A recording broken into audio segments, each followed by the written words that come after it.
Particle ये मान लो x equal to 0 और एक पार्टिकल यहाँ है, पार्टिकल का मोशन इधर, इस इंस्टेंट में पार्टिकल का displacement measured is this is the displacement measurement. ध्यान से समझो, मोशन इधर है यानी कि वेलोसिटी इधर, ठीक है।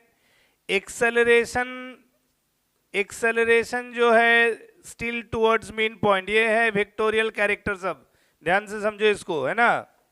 Acceleration will be always calculated towards mean point, velocity for this particular case when it is moving away, so velocity is this way, displacement measured always away from mean, ये तब है जब पार्टिकल एक mean से दूर जा रहा है।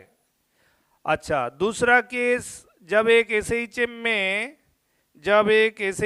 में पार्टिकल ये मान लो मीन पोजीशन है और कोई पार्टिकल यहाँ है, उसका मोशन अब इधर है, क्लियर है।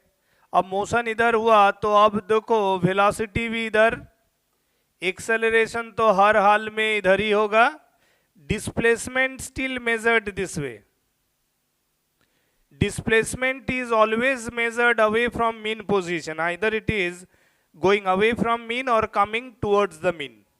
समझ रहे हो कि नहीं? ठीक है। और एक्सेलरेशन, दोनों ही केस को समझो, चाहे ये मैंने दोनों case to the right side of mean का ड्रॉ किया, अगर ये left side of the mean होगा तब भी यही मतलब मैकेनिज्म एक्ट करेगा कि रिस्टोरिंग फोर्स यानी acceleration will always be measured towards mean point, displacement will be always measured away from mean point, चाहे वो मीन से दूर जा रहा है या मीन के तरफ आ रहा हो। मोशन का कोई भी डायरेक्शन हो, मोशन जिधर होगा वेलोसिटी उधर, लेकिन एक्सेलरेशन और डिस्प्लेसमेंट ये दोनों का मेजरमेंट फिक्स्ड, मतलब डायरेक्शन ऑफ मेजरमेंट फिक्स्ड। समझ में आया कि नहीं आया? ठीक है। इसीलिए चूंकि डिस्प्लेसमेंट मेजरमेंट वैरी नहीं कर रहा है, यानी कि एक्सेलरेशन का मेजरमेंट भी वैरी नहीं करेगा at a specific position away from mean position, either particle is crossing it while going away the mean or coming towards the mean। ठीक है, बात समझ में आया? हाँ, इसको डायग्राम को अच्छा से ड्रॉ करके रखो। According to that formula a omega cos omega t, if you want to answer the velocity value of SHM using this, right, then definitely हम लोगों को a omega cos omega t में omega T यानी कि phase का पता होना चाहिए, टाइम पता होगा तब तो ओमेगा टी का एग्जैक्ट एंगल वैल्यू मिलेगा। लेकिन मान लो कभी तुमको दिया है कि एक पार्टिकल स्टार्ट करने के कितने सेकंड बाद वेलोसिटी नहीं पूछा, मान लो दिया एक पार्टिकल मीन पोजीशन से स्टार्ट किया और after travelling half way of the amplitude उसका वेलोसिटी क्या होगा, तब तो तुम्हारा फेज का इंफॉर्मेशन नहीं है, तब क्या करोगे? वेलोसिटी ऑफ SHM का फॉर्मूला जो हम लोग डेरिवेशन से या ये से देखा, VSHM हम लोगों ने क्या देखा, हम लोगों ने लिखा VSHM is a omega cos omega T, है ना। तो ये तो टी डिपेंडेंट है ना, टाइम तो पता होना चाहिए कि कितना समय बाद वेलोसिटी पूछा जा रहा है। लेकिन मान लो अगर क्वेश्चन में टी इंफॉर्मेशन नहीं है कि मीन पोजीशन से स्टार्ट हुआ इतना सेकेंड के बाद का वेलोसिटी, ऐसे नहीं दिया है, मान लो पूछा है कि इतना डिस्प्लेसमेंट करने के बाद वेलोसिटी क्या है, तब क्या होगा? देखो, सिंस हम लोग साइन थीटा को तो निकाले हैं ना x by A,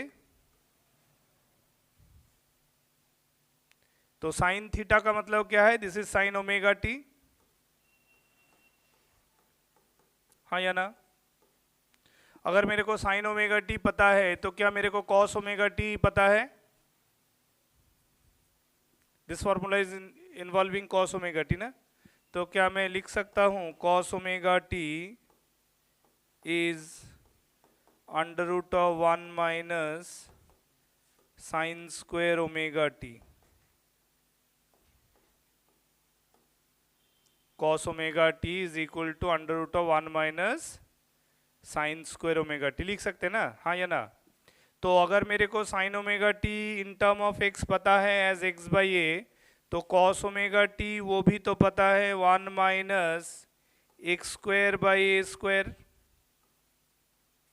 If I know cos omega t, it is equal to 1 minus root under x square by a square. लिख सकते हैं. अब ये वैल्यू को अगर मैं यहाँ डालूंगा तो ये होगा a omega into under root of a square minus x square divided by a. इससे देखो तो मेरे को वेलोसिटी का एक और फॉर्म आ गया. So yes, this is the VSHM in another way. When I know the position of the particle in path of SHM rather than knowing the phase angle of the particle at that point. समझ में आ रहा कि नहीं? अगर मेरे को एक particle का इंस्टेड ऑफ फेज एंगल पता होने के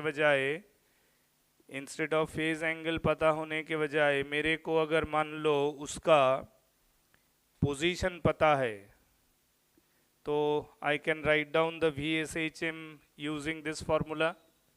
हाँ या ना?